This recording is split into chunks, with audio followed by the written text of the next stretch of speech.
A career 23 years in the making. Racing since the age of 7 for 2 world titles and now a V8 Supercar Championship.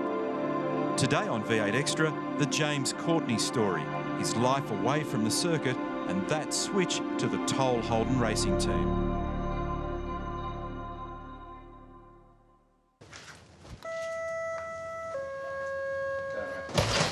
Good to see you. Come in, Mr. Crompton. You know, in all the years that I've known you, I've never been to your house, and I've known you since you're about this big. Doesn't I've that never tell been you to your something? house. I don't want to hear that. Not welcome. Hey, come in. Thank you.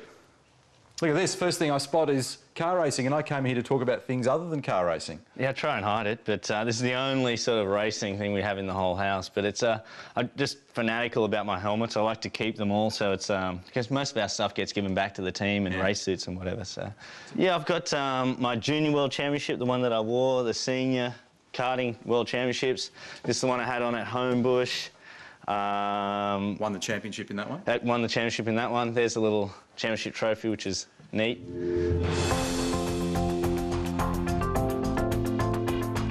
Did you get in a kart sort of very early on in single digits, because it was, what, about 7 years of age or thereabouts when you got started? So, and did you sort of realise straight away that this is something you could take to, or did you have to work at it? You know, really from when I first started, it come to me really quite easily, and the success. So it's something that I've always wanted to do, and I never had any aspiration to be a fireman or a policeman or have any sort of normal job. It was always, this is what I was going to do, and this is the only thing I was going to do. So how long have you been up here in Queensland? About 5 years now we've been here. It's been, in this place it's been great. It's not a bad part of the world. Beautiful one day, perfect the next. But What's the story with the dog? And where's the kids? I mean, I've heard about these kids. I've got photos of the kids. No kids. These are our first 2 kids. This one's Tojo. This little fella's Tojo. Yeah. His name's Tojo because that was my engineer in Japan's name, and he didn't listen to me, so either does the dog. And the other one's Kaz's, and it's a Diva.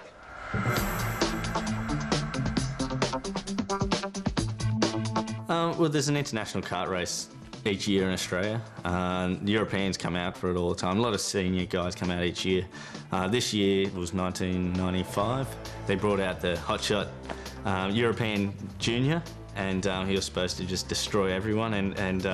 But I ended up winning the things. And we're at dinner on the Sunday night. He said, "Oh, you should come and do the Junior World Championship, blah, blah, blah. You know, I think you could do really well." And on the way home, I'm sort of high as a kite at that point. I just beat this Italian guy, and then they're saying I should race at the World Championship. And Dad said, "Look, mate, it's great they've offered it, but you know, it's going to cost a lot of money and blah, blah, blah." But then in the end, 2 weeks out, they said, "Why haven't you entered?" Dad explained the position. They said, "Just get him on a plane and hook him over here." And we went over there, and I remember being in the driver's briefing, and Liuzzi, Alonso, were standing in the corner together. They're both talking Italian. I walked in. They already had beards, and you know, as Euros do grow up a bit earlier than us. And I was sitting in the corner in the debrief, and they're sort of staring me down, like, "Who is this guy?" I ended up qualifying pole, won every heat and the pre-final, and I won the final. I couldn't believe it.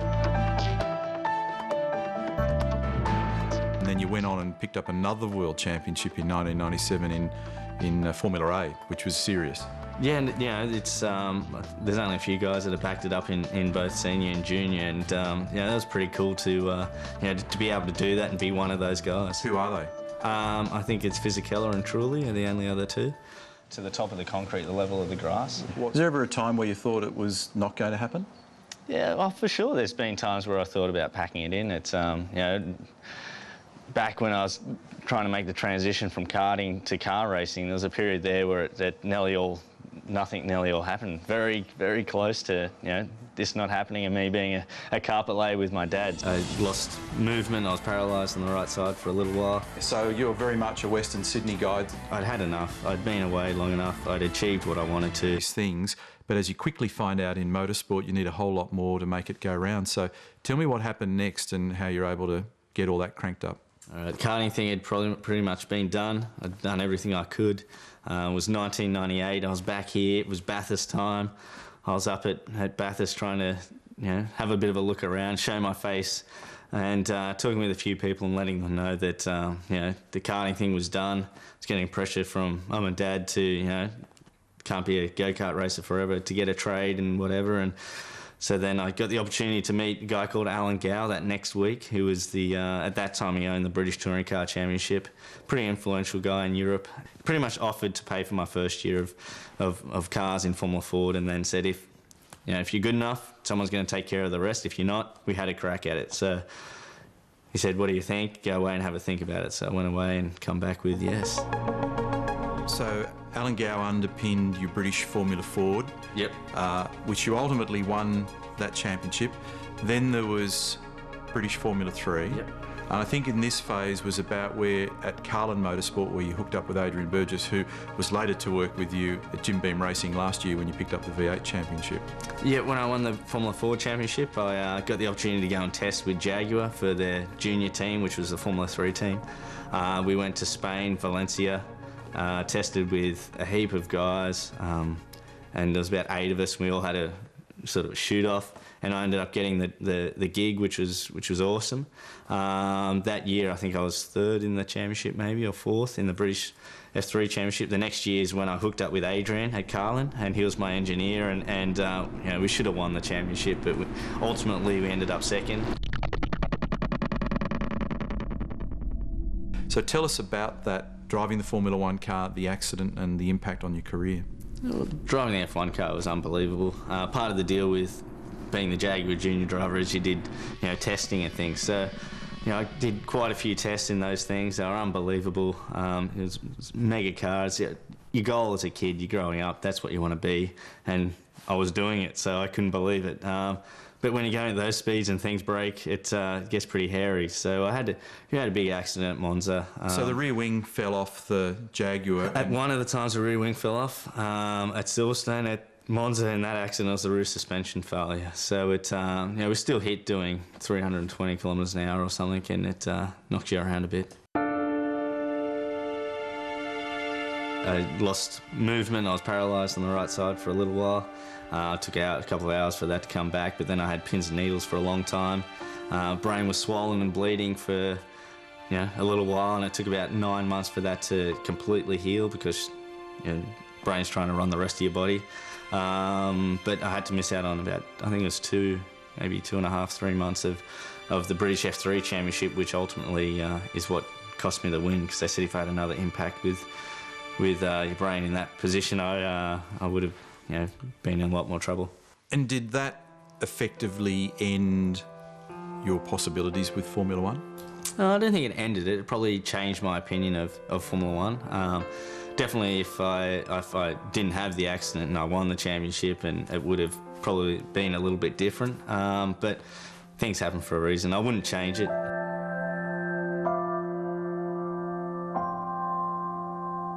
A Panthers cap, what's all that about? It's the world's best rugby league team, Panthers. And I met a couple of the boys, Timmy Grant and a few of the others, and they're great guys. I grew up in Penrith, and I'm always going to be a Panthers supporter. And that's the point, Mum and Dad are still out there? Yeah, and my 2 sisters. Yeah, so you're very much a Western Sydney guy. This is sort of new in your world, coming up to the Gold Coast. Yeah, exactly. It's a bit flash up here for me, but I'm learning off Russell. He's flash as a rat with a gold tooth, so he's a good teacher. So our audience understands the sequence here. You got to the end of 2002. Yep. You'd been runner-up in the British Formula 3 Championship. The crash had happened in Jaguar in the Formula 1 car, and then really faced with no immediate prospects in Europe, you went to Japan and drove the F3 Championship and won it. So this was a whole new chapter in your life, literally. Yeah, it was a pretty good time when I went to Japan. I think we won 16 out of 19 races. I felt back to how I was. So you conquered Japanese Formula 3, which also then opened doors to do Japanese GT. Yeah, the full ground effects car, unbelievable amount of downforce. There was a crazy war between Dunlop, Yokohama and Bridgestone, and the cars were unbelievably good.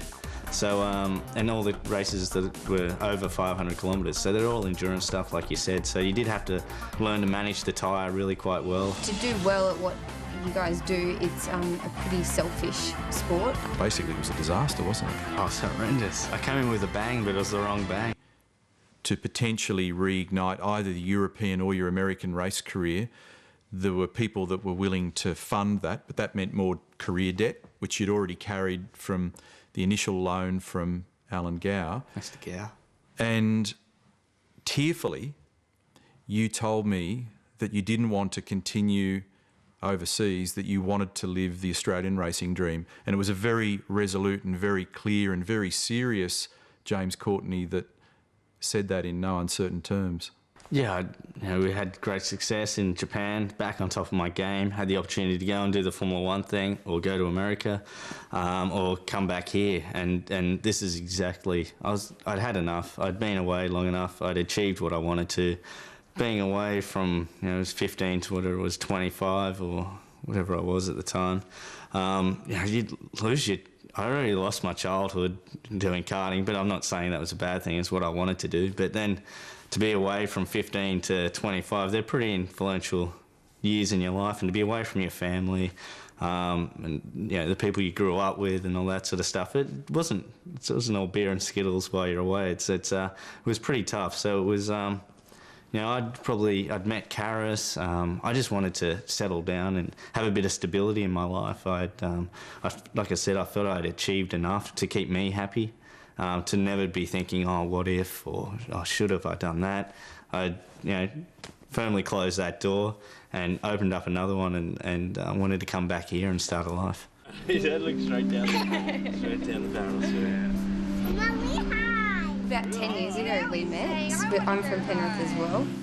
And yeah, he was back from Europe, or back from England actually, on holidays, and yeah, we just met kind of on the party scene and... We're out drunk. You had a bit of a reputation early on as being a bit of a party boy.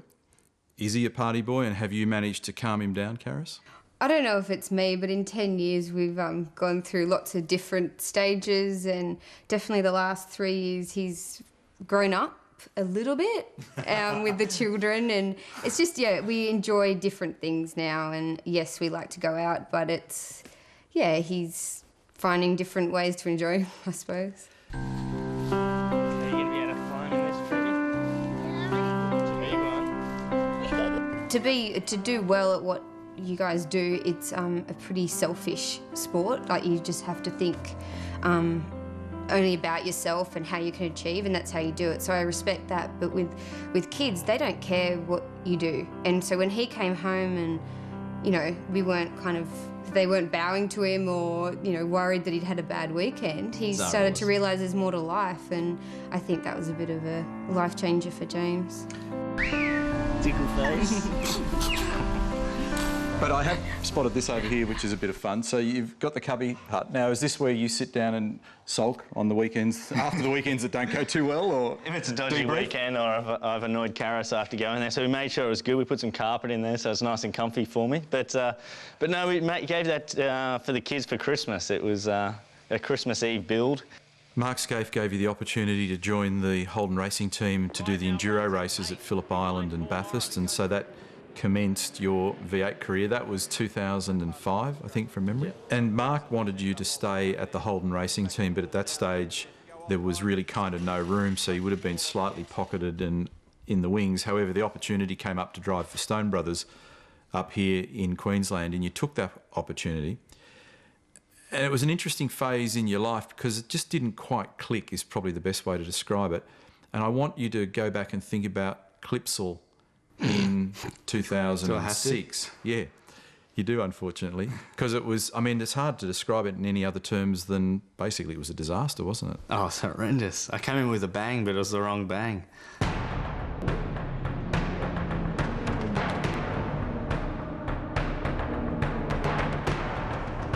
Engel comes charging through. He's got Skate on his hammer, and one of the Fujitsu cars is turned around, and Courtney is in his second major accident in as many days.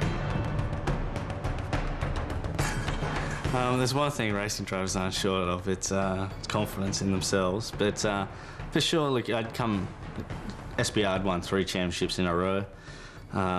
So couldn't understand why we weren't, faster than what we were. But on the other hand, I was in the team with the current V8 Supercar champion, Russell, who I was matching and beating, so that was sort of giving me a sense that I must be doing, my side of the thing pretty well. But for some reason, it just never really clicked with SBR. I don't know, there's unbelievably intelligent people there. Is he a monster? There we go. He is. Some guys like cars, motorbikes. I'm crazy about push bikes these days. In the best touring car championship in the world, racing in the best country in the world. What's your greatest weakness as a race driver, do you think? That's a tough one. Mainly because you don't want people to know it. But I would say outside of the car, trying to be too nice or trying to keep everyone happy. Inside the car would be controlling my will to win. Big problem for James Courtney, and broken front left steering and a lot of frontal damage on that car, and he's in the garage, the reigning champion, out of business in race 1.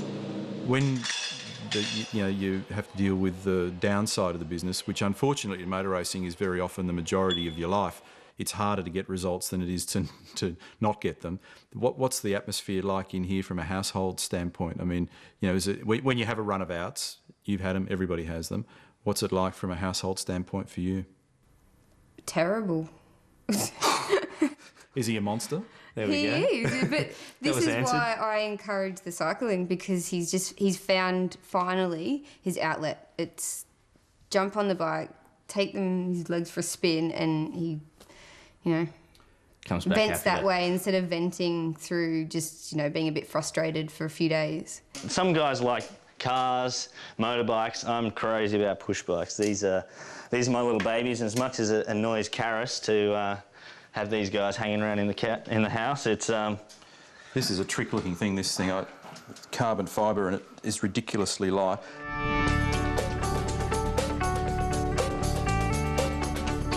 I think fitness now is such a big part of our sport, especially with the way the aerodynamics have gone with, closing all the cabin off. So there's no real circulation of air, and so it is crazy hot in the car. As you know, it's up around 60 degrees. So to mentally be able to make decisions while you're travelling a couple of 100 kilometres an hour in 60 degrees in between two concrete walls with 28 guys trying to run into you, it takes a bit. Oh no! He's in the fence! They're both in the fence! They're all in the fence! They're all broken. Forget about it. He's going nowhere. Adrian Burgess, sporting director. This thing is broken. Courtney back out. He's going to get out on this racetrack. The thing is a mess at the front. He's just got to be able to get around. So James Courtney finishes 14th, and because of that, he is the new Australian touring car champion. Well, James, an image like that is the kind of image that every driver in the world dreams of. A chance to celebrate a crowning achievement. It's fantastic, isn't it? No, it was an emotional afternoon, especially everything that happened the day before on the Saturday, and then to have that, every one of those guys put in 110% over that, not only that weekend, but the whole year, really. And that's, we were hungrier for it and wanted it more than the rest of them, and that's ultimately why we achieved it. This is pretty groovy, because when you look at Can't this... see your name. No, my name's not on there. I tried hard, but it didn't get on there. But that's a pretty impressive thing to end up on here when you look at some of the people that are on it, when you look at Brock and Moffat and Johnson and Richards and Francevic and so on. It's fantastic, isn't it? And this bloke's about the size that you were when I first met you. That's a little me. My helmet painter, Ant, did that for me, and he does, the work he does is unbelievable. All the pattern and everything in contrast. It's... What about a couple of the other things that don't really get talked about a lot, or there's not really a lot of publicity about this, and that's the instability, the political instability, what that means to a family, to a marriage, the danger, which we kind of all brush, but the fact is that It's there. it's there. Definitely. But I think the kids probably have helped me deal with it a lot more, and probably made a good division in between my racing or my work and my home life. Whereas before, when we didn't have the kids, I'd come home and you're still thinking about it 100% of the time. But now, like Kara said, you get home and the kids are wanting you to swing them around, play aeroplanes and all sorts of stuff. So it's James has already mentioned, though, to me that it has added a bit of pressure, because now he has to get a good drive and do well, and so he can keep on living the way we want to, and so there is the added pressure of children, some family. extra mouths to feed for at least 18 years. Hey, listen, I wanted to ask, is there anyone in the crowd with a blue shirt? Just want a quick vocal opinion of James flicking over to red. HRT is HRT. No matter how you look at it, it's the most iconic team in our championship, biggest brand. To be able to say that you've driven for a champion, driven for HRT carries a lot of street cred. Growing up as a young kid watching it, everything was just pointing me towards HRT, and the FPR side of things. They had unbelievable. They had fast cars like crazy. Over the last 5 years I've been here, they would have easily had the best car through that whole period, but somehow they've never ever pulled anything together, and that's probably scared me a lot with that whole operation. And the opportunity at HRT was just ended up being the best. What a fight back this has been. What a run to the finish. He's done it on the smell of an oily rag, and James Courtney gets his first victory for the Holden Racing team. No, I'm loving it back here. It's in the best touring car championship in the world, racing in the best country in the world. Join us next weekend on 7 for the Trading Post Perth Challenge, races 7 and 8 of the V8 Supercars Championship. And our next V8 Extra is back in the studio on May 7 to wrap up all the WA action. And champion and in, if not the best, one of the best teams. So it's, as for doing a full open wheel or, touring car championship in another place, I don't think there's any point really looking. Nothing's as strong as what we have here.